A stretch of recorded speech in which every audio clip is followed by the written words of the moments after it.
A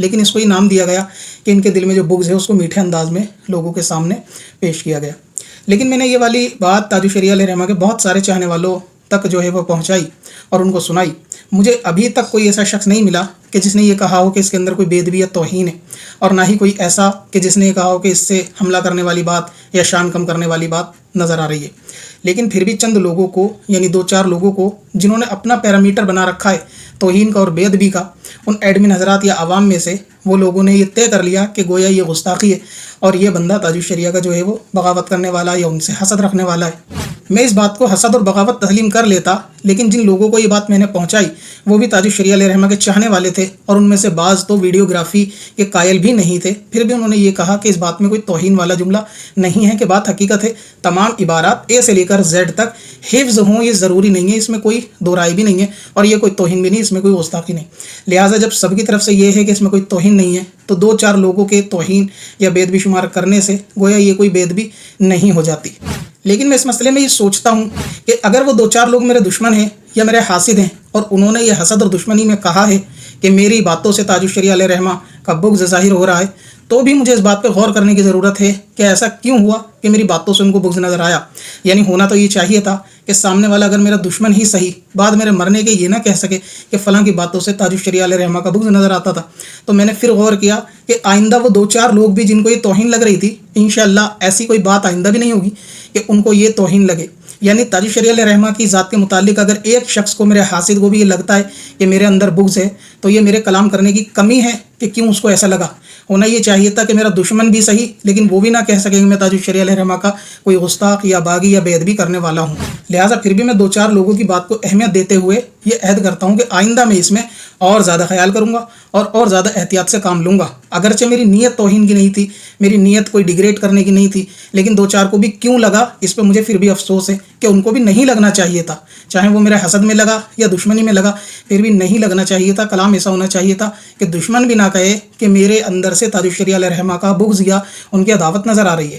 لہٰذا وہ 2-4 لوگ بھی اگرچہ میرے کسی مسئلے میں مخالف ہیں، لیکن وہ اہل سنت کے ہیں، میرے اپنے ہی ہیں، تو میں ان سے چاہوں گا ہم ایک ہو کے مل کے کام آگے کرتے ہیں۔ اگر آپ کو یہ شکایت تھی 2-4 کو ہی صحیح، اگرچہ یہ توہین نہیں تھی لیکن آپ کو لگا توہین ہے، تو آئندہ اس بات کا خیال رکھا جائے گا۔ مجھے اس مسئلے میں کوئی اختلاف والی بات نہیں ہے کہ تاج الشریعہ علیہ رحمہ کی شان بلند ہے، اور میرے دل میں ان سے کوئی حسد بھی نہیں ہے، اور ہمارا ان کا کوئی مقابلہ بھی نہیں ہے۔ تو امید ہے اب آپ مطمئن ہو گئے ہوں گے کہ میں اس پہ ضد پہ اڑ نہیں رہا، لیکن یہ کہہ رہا ہوں کہ ایک کو بھی لگا تو ایک کو بھی کیوں لگا، یہ واقعی افسوس کی بات ہے۔ میں نے اس پہ غور کیا تو پایا کہ آئندہ ایک کو بھی نہ لگے، میں اس بات کا بھی خیال کروں۔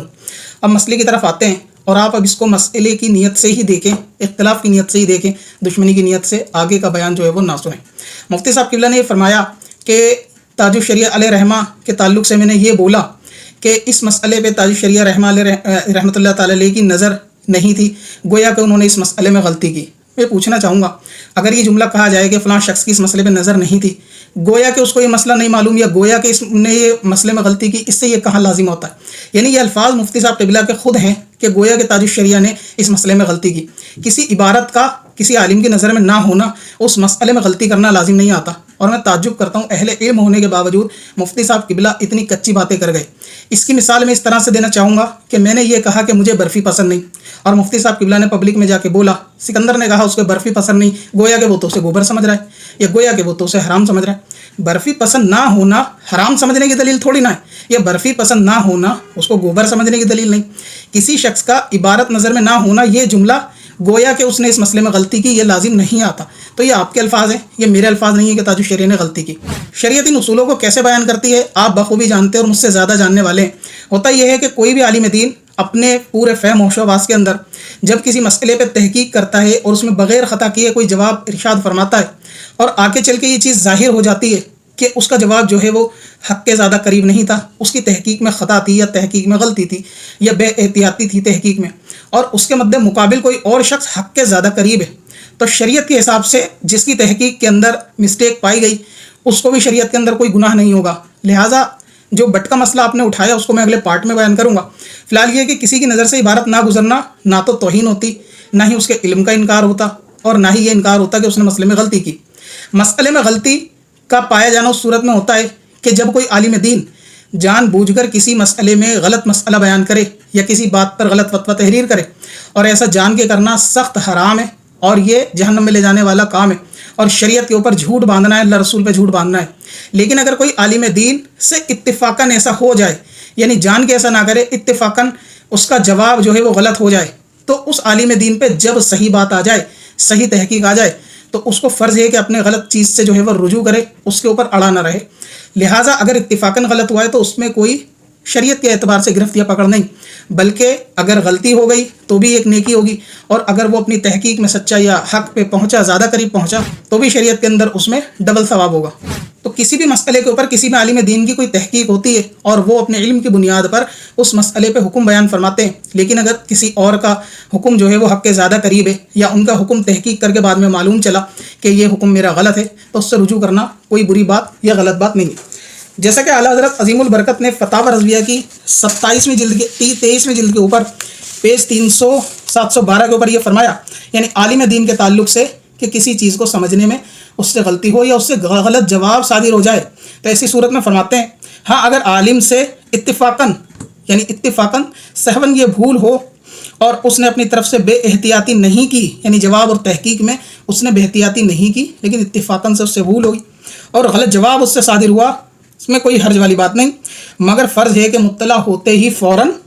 اپنی خطا ظاہر کرے، یعنی جب اس کو خبر ہو جائے تو وہ فوراً اپنی بات سے رجوع کرے اور صحیح بات کی طرف آ جائے کہ یہ مسئلہ ایسے نہیں ایسا تھا۔ لیکن اگر کوئی یہ کہتا ہے کہ تاج الشریعہ علیہ رحمہ کو تمام چیزیں جو کتاب فتاوی رضویہ A to Z حفظ نہیں تھی، لہٰذا یہ آپ نے کہا کہ توہین، اور اس سے یہ لازم آ گیا کہ گویا تاج الشریعہ نے مسئلے میں غلطی کی، تو میں یہ کہنا چاہوں گا کہ ہر اس چیز کا اقرار کرنا ضروری نہیں ہوتا کہ جس کے اقرار کرنے سے ہمارے عقیدے میں فساد ہو۔ مثال کے طور پہ میں حضرت علی رضی اللہ تعالیٰ عنہ سے بہت محبت کرتا ہوں، لیکن کوئی کہے گا کہ حضرت علی کو حضرت ابوبکر سے افضل مانتے ہو، لہٰذا مجھے اس کا انکار ہی کرنا پڑے گا، اور میرے اقرار کرنے سے میرے عقیدے میں فساد پیدا ہوگا۔ تو کسی ایسی بات کا اقرار یا اس پہ خاموشی اختیار کرنا کہ جس سے جو ہے عقیدے میں فساد ہو، یہ نہیں ہوتا۔ لہٰذا ہم حضرت علی سے لاکھ محبت کرتے ہیں، لیکن کوئی کہے گا کہ وہ نبی سے افضل ہے، ہم اس کا انکار ہی کریں گے، اور انکار کرنا توہین نہیں ہوتا، انکار کرنا ہمیشہ بید بھی نہیں ہوتا۔ اتنا ہو سکتا ہے کہ ہم اس کے خاموشی اختیار کریں یا اقرار کریں، دونوں چیزوں میں برائی ہے، تو ہم اس کا انکار کریں گے۔ ہم اپنے نبی پاک صلی اللہ علیہ وسلم سے محبت کرتے ہیں، لیکن کوئی کہے گا تم نے تو خدا بنا دیا، کیا تم ان کو خدا سمجھتے ہو؟ ہم اس کا انکار کریں گے کہ نہیں، ہرگز ایسا نہیں۔ تو لہٰذا آپ جس بات کا اقرار ہی نہیں کر سکتے تو اس کے انکار میں بید بھی نہیں ہوتی۔ اسی طرح ہمارا یہ عقیدہ ہے خطاؤں سے پاک جو ہے وہ نبی پاک صلی اللہ علیہ وسلم کی ذات، تمام انبیاء کی ذات اور فرشتوں کی ہے۔ ان کے علاوہ ہم صحابہ کے لیے بھی عقیدہ نہیں رکھتے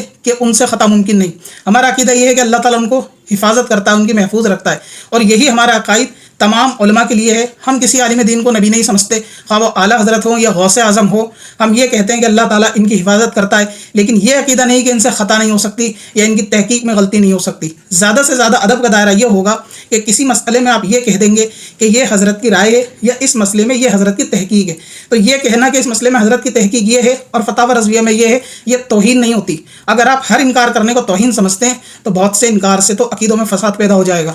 ایک صاحب اور مجھ سے کہہ رہے تھے کہ تاج الشریعہ علیہ رحمہ نے جب یہ کہا کہ فتاوی رضویہ میں تصویر میت کی جائز نہیں لکھی، تو کیا تاج الشریعہ کو علم نہیں ہے؟ کیا انہوں نے بغیر علم کا فتویٰ دے دیا؟ کیا انہوں نے بغیر اس کے جان بوجھ کے غلط دے دیا؟ ان چیزوں کا اس طرح مطلب نہیں جج کیا جاتا کہ جان بوجھ کے دے دیا، غلط دے دیا۔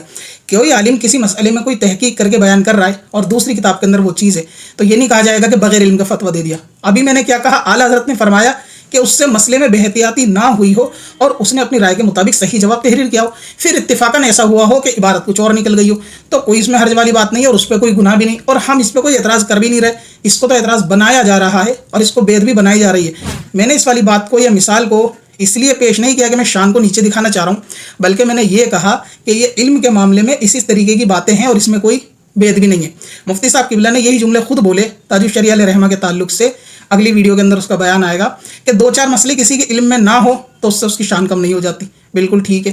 یعنی ہم پئیں تو گناہ، آپ پئیں تو ثواب بنتی ہے، 100 غموں کو نچوڑ کر جو ایک قطرہ شراب بنتی ہے۔ آپ یہ کہیں کہ کسی کے علم میں کوئی ہمیشہ بات نہ ہو، کوئی اس کی توہین بید بھی نہیں ہے، اور یہی بات ہم کہیں کہ کسی کے علم میں تمام عبارتیں نہ حفظ ہوں، ہمیشہ یاد نہ ہو،